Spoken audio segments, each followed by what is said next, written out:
Aspirants, hope you are doing well and I welcome you all on my YouTube channel. Today, this is part B where we are going to see some important MCQs on Budget 2022.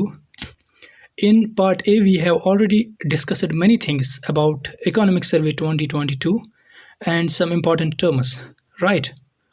So, if you have not visited those MCQs, you can click on the link provided below in the description box.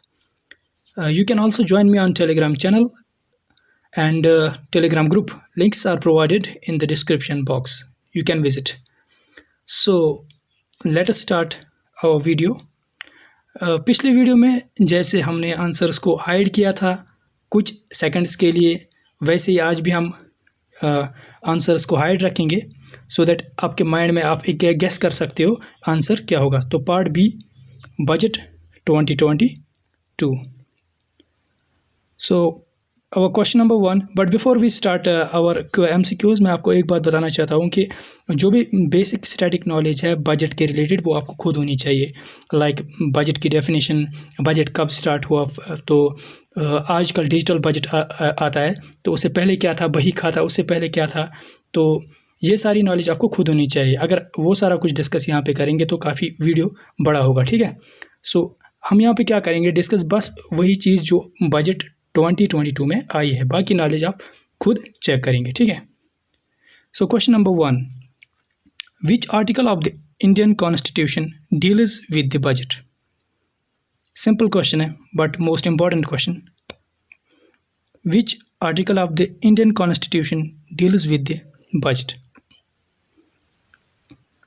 So your answers are article 75, article 279A, Article 210, Article 112. Move towards another question. Question number 2. According to the Article 112 of Indian Constitution, budget is known as. Budget का actual name क्या है Article 112 में? I hope आपने guess किया होगा अभी तक. So your answers are fiscal responsibility, annual financial statement, both A and B, none. The correct answer is annual financial statement. Annual financial statement. याद रखना इस चीज़ को. तो यहाँ पे आपको क्या पता चला कि एक्चुअल जो नेम है बजट का वो है एनुअल फाइनेंशियल स्टेटमेंट. तो कॉन्स्टिट्यूशन में बजट का नाम नहीं लिया गया है, तो एक्चुअली बजट एक एनुअल फाइनेंशियल स्टेटमेंट है. एनुअल मतलब एनुअली, ईयरली आता है आपको एक फाइनेंशियल स्टेटमेंट, ठीक है.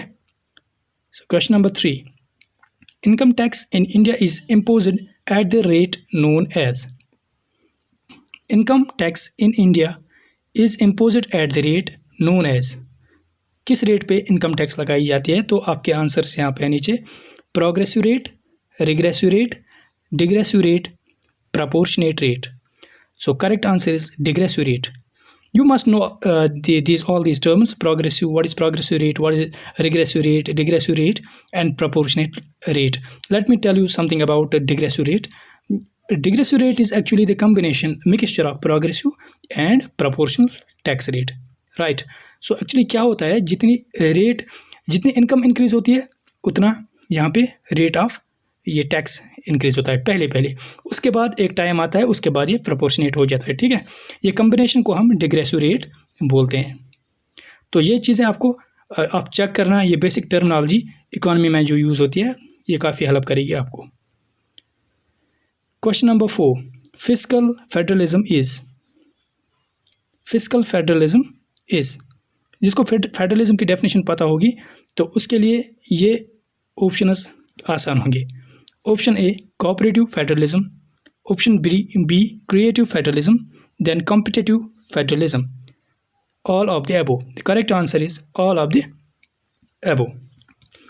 कोऑपरेटिव फेडरलिज्म क्या होता है, क्रिएटिव फेडरलिज्म, कॉम्पिटिटिव फेडरलिज्म, आप देख लीजिए. आपने अभी तक नियर अबाउट 10 टर्म्स यहाँ पे सुनी.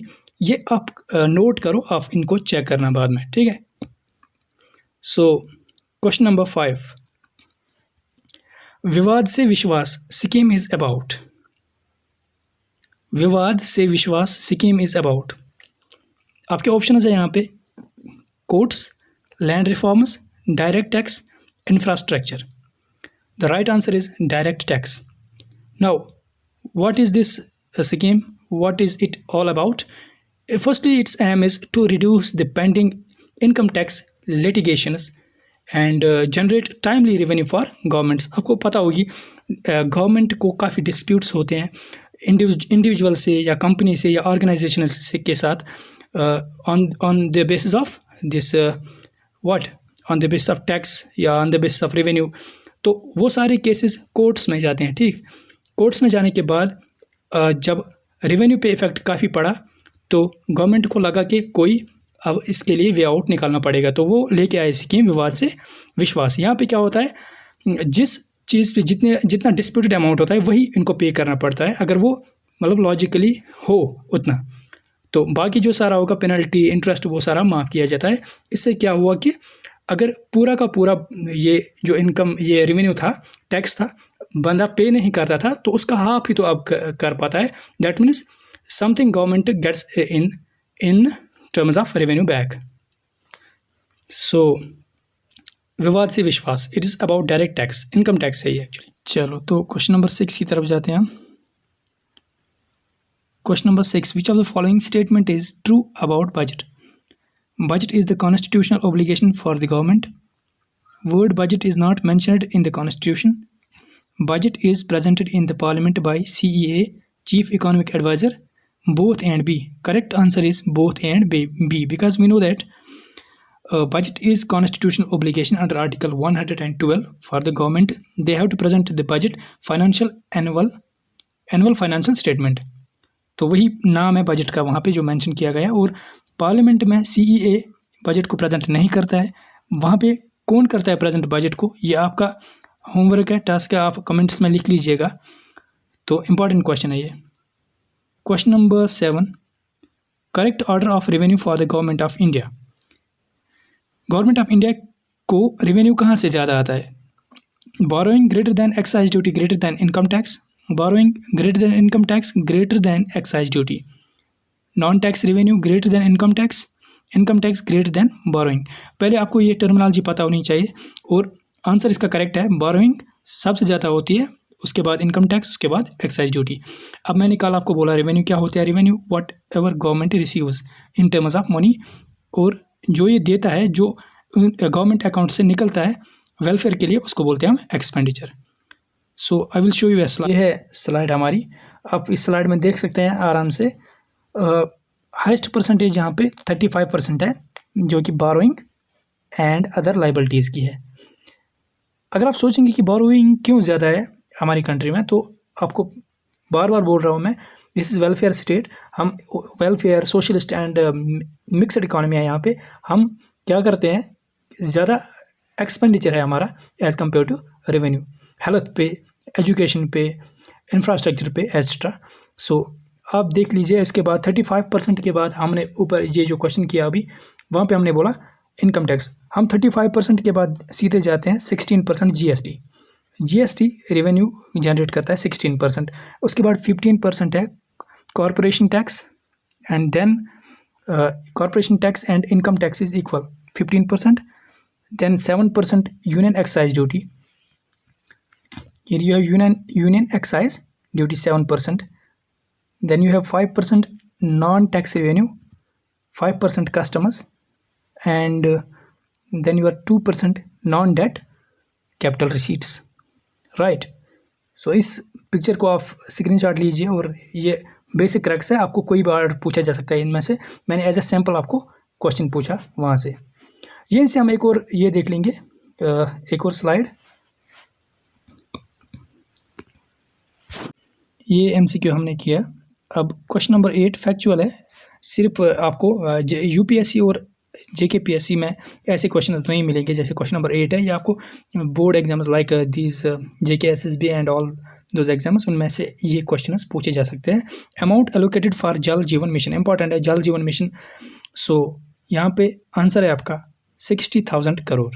याद रखना ये सिंपली 60,000 करोड़ फॉर जल जीवन mission. Then question number 9, amount allocated for national education mission approximately.